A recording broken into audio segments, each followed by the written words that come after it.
Next up, we're going to learn everything about Web3 marketing, learning how to navigate the space of Web3 and figuring out how, not get stuck into these chilling influencers and actually create real marketing value for community and many other things.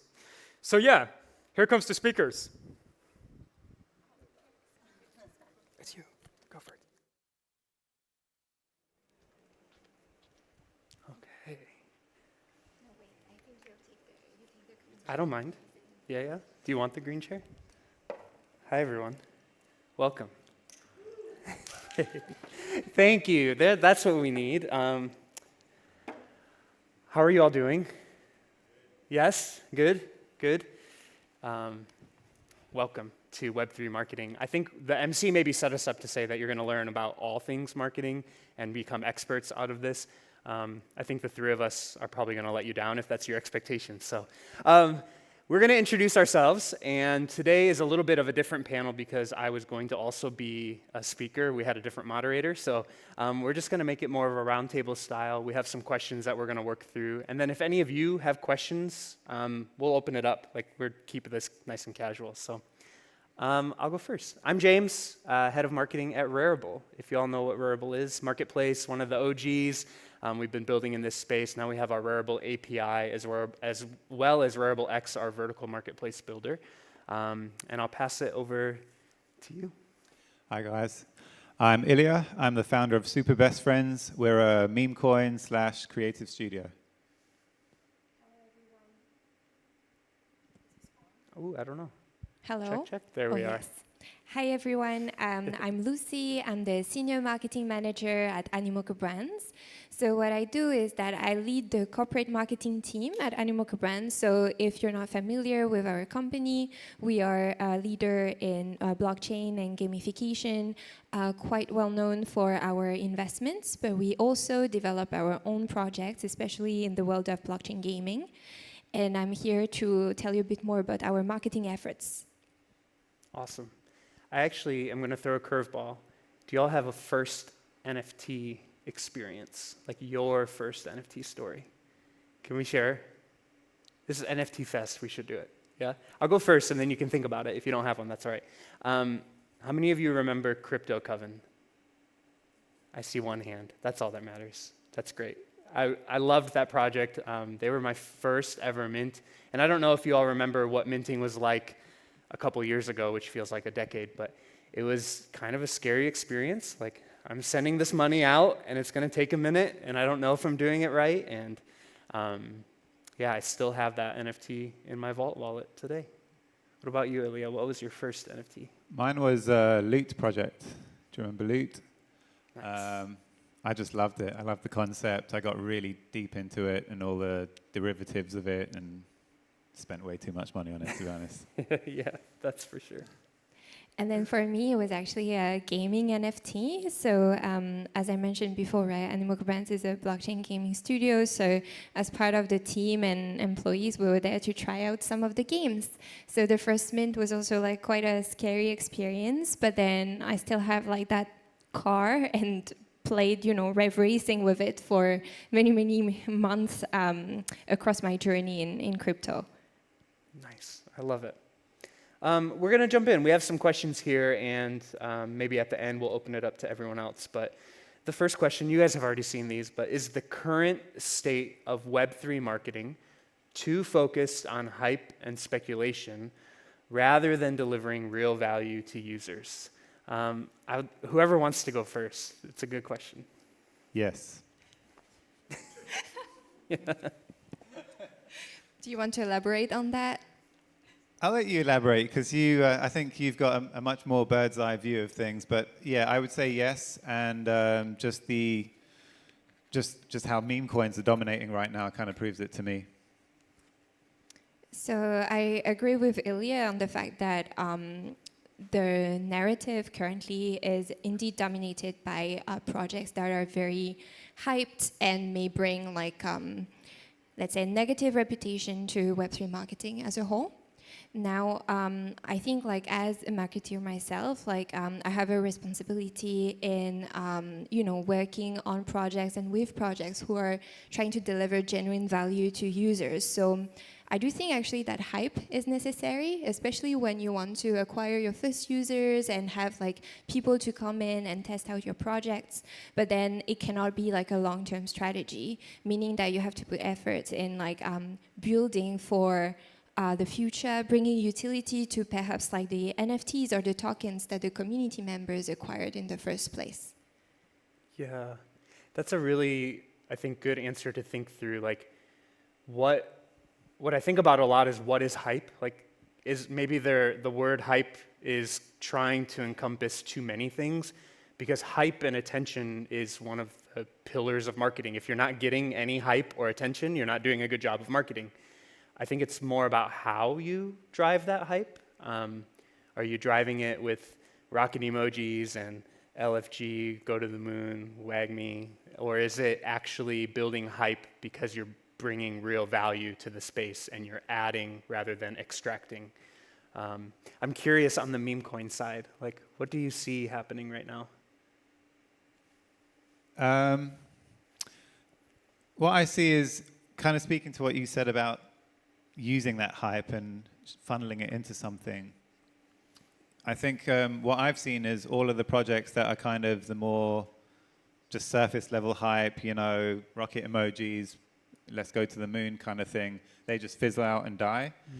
And then the ones that actually spent the time building the communities, building the identity, having people coalesce around something that they all love and want to promote and build derivatives out of, those are the ones that you see just doing really well. And yeah, so I see the herd thinning out massively, but I don't see meme coins going away. I think the truly successful ones will develop and evolve into other things. And the MemeCon project can also, like, you know, partner with other projects that may be bringing something new to their community members, right? Because most of the investors in MemeCoin are usually there for the culture, and they may be able, like, to find value in collaborations that are speaking to their interest and their core values. So you must have noticed that today outside, right, the Motoverse team is having a booth. So actually Motoverse is one of the AnimocaBrands in-house projects, and their team is building an ecosystem to bring together racing fans, motorsports fans, and then recently they did announce like collaboration with the Turbo token, which is a meme coin. So they want to find crossover among these two communities, and I think it's an interesting use case that I feel would bring like long-term value for the meme coin community. I wonder, we talk a lot about community at Rarible, and when we're thinking through marketing, like you're only as good as the community that holds you up. I think we've seen that over and over and over in this space. When the community is strong behind a project or a game or any sort of incubator, the community behind it is what drives the excitement and attention beyond just what you can drive on Twitter or X. Mocaverse has done a really good job. We've worked closely with the Animoca team on Mocaverse Marketplace, and something that's always interesting is anytime we've ever done any sort of activation around Mocaverse, like the whole Mocha fam community descends on Twitter, but even beyond that, like they're all over. You see the PFPs jump in, and it's just that level of like the Pudgy Penguin-esque marketing, that cult marketing that really drives forward what I think is hype, but with value, rather than hype that disappears after a short amount of time. Okay, we have more questions. How can we combat the growing problem of fake projects, scams, things that exploit NFT hype, and what role do marketers play in preventing these issues? Do you want to share? You mentioned earlier, I'm going to put you on the spot, but you don't have to share. You said that you've had some bad experiences with Web3 marketing. Maybe that's a good segue here. I need to be a little careful about exactly what I say, because I don't want to give out I don't have enough time to really delve into it properly, and I don't want to give out the wrong impression. But what I found is, especially from someone starting at ground zero, there's there are shark-infested waters you have to navigate, and especially the people willing to help promote projects when they're at, 50K valuation. They're generally the type of marketers who are trying to make a quick buck and trying to take advantage of you.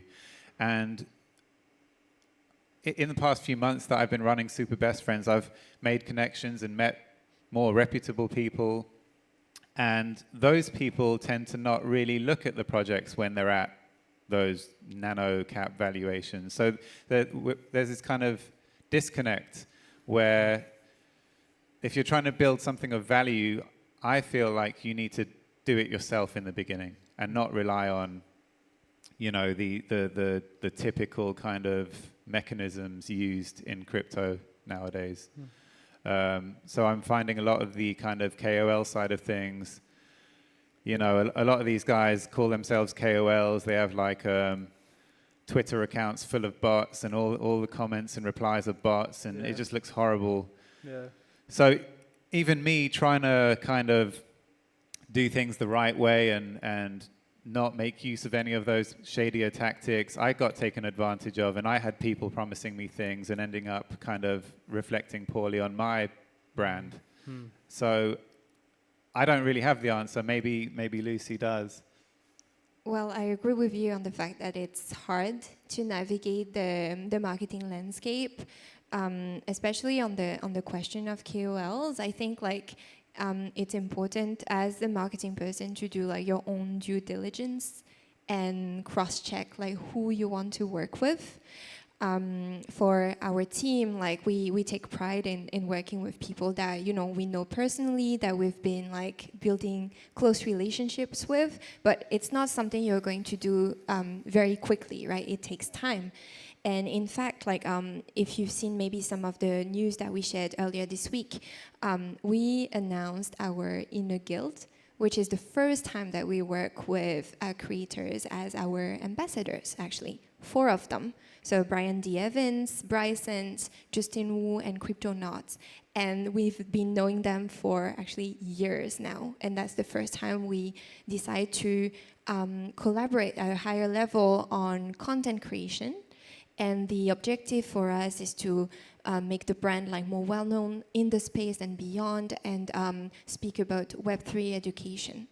So my views on meme coin projects is probably it's different from what I do, but then when it comes to working with marketing agencies, influencers, anyone who promises high growth, probably need to take a step back and really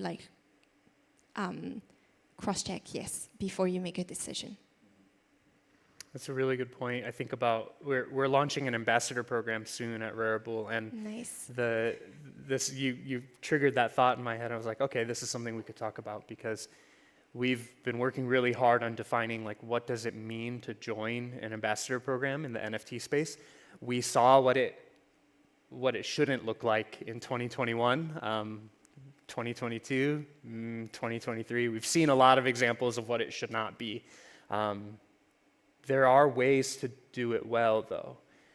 When you think about harnessing your community and the people who are believers in what you're building long term, I think harnessing that energy is not just important, but maybe pinnacle to marketing growth, by giving and equipping certain community members with the tools to be able to do what they're already doing anyway, because they love your project and they believe in what you're doing and they see the impact you're making in this space. You just put the tools in their hands so that they can do it a little better, and maybe help them know when or what to talk about. That's, I think, really powerful if you have the right ambassadors. Yes, your community members are your best advocates, right? Your best ambassadors, and they don't have to be influencers with millions of followers, actually. Yeah. And if you decide to work with those bigger influencers, I still believe it's important to work with people who genuinely are interested in what you do and believe in it. And well, I think it also comes down to one of the questions that James, you asked us to think about is about disclosing, I think, the collaborations that influencers may have with brands like in the Web3 space. Because actually, and this might be like actually a bit of an unpopular opinion, but for me, influencers should tell their audience who they are working with and who is paying them to share the word, just because, well, your followers like are trusting you, and then they would expect like transparency. I feel our industry is all about transparency and trust. It's hard to earn trust, but losing it can be much faster. Yeah, I think we see a lot of that part in the space, right? I don't think that's an unpopular opinion. I even as a founder, I would agree with that. Okay, great to hear. Yes, I love it. This is good. This is good. We have like eight minutes left-ish. Does anyone out there actually have a question? I'm just going to throw it out there. It's a small group. It's okay if not. It's all good. Yeah. Cool.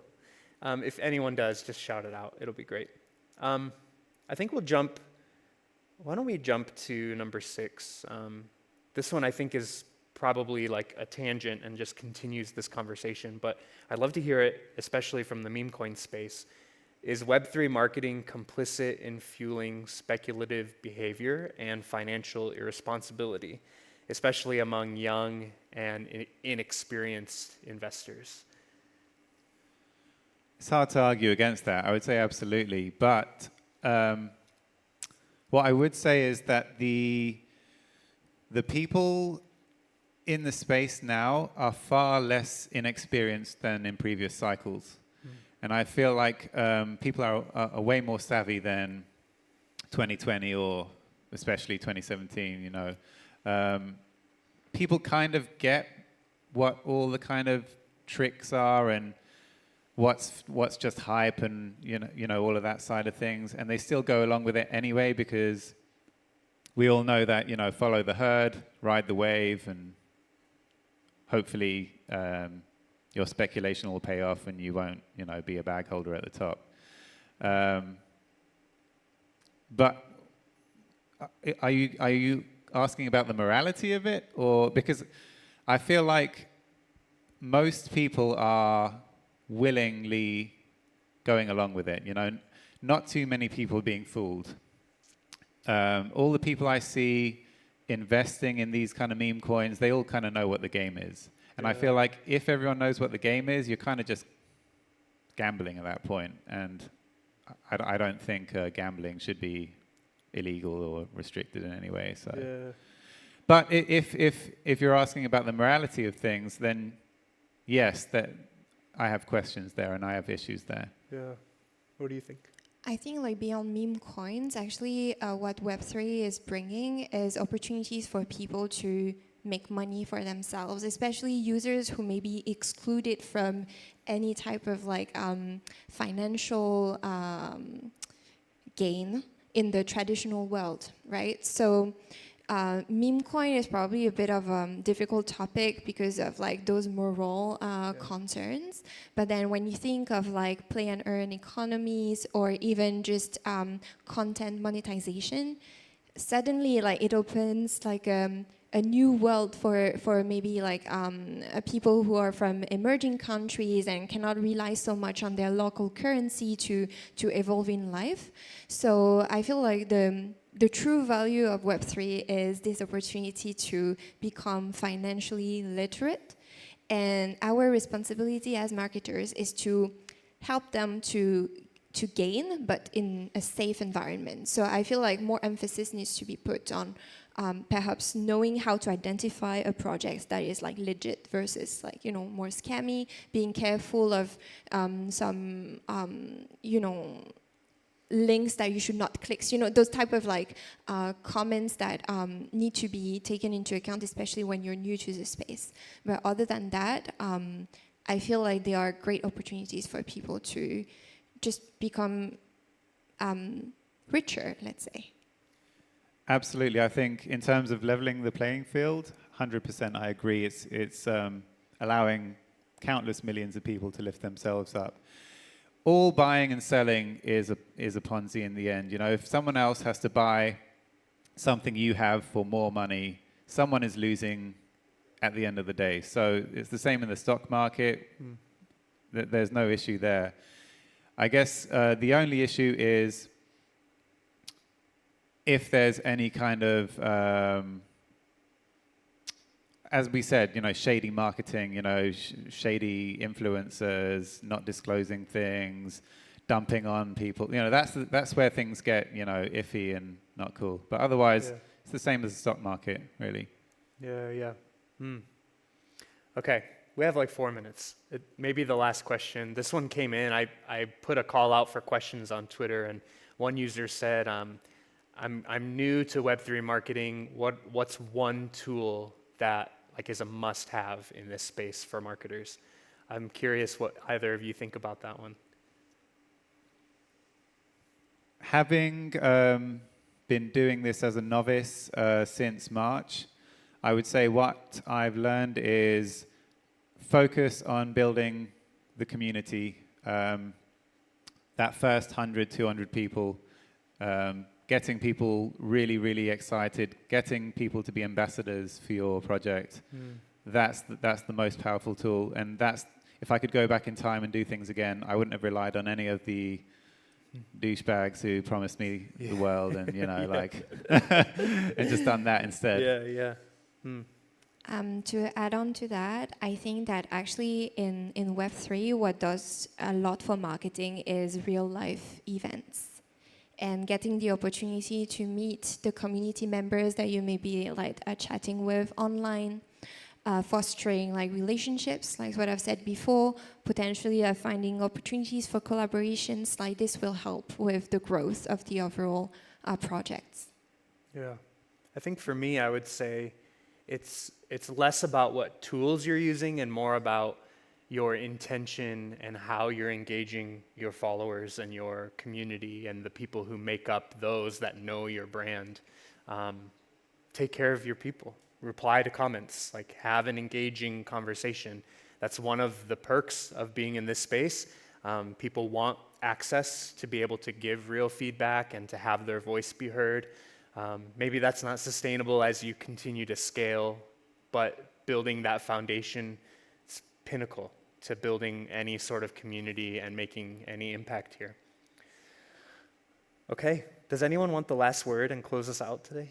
You were about to, yeah. I was going just to add on to what you said, for you, Ilya, since you're a founder, I'm assuming that, first of all, you're doxed, I hope, and then second, that you go on on X Spaces to, get to interact with your community members, right? I think this plays a key role in creating the trust and transparency that we spoke about.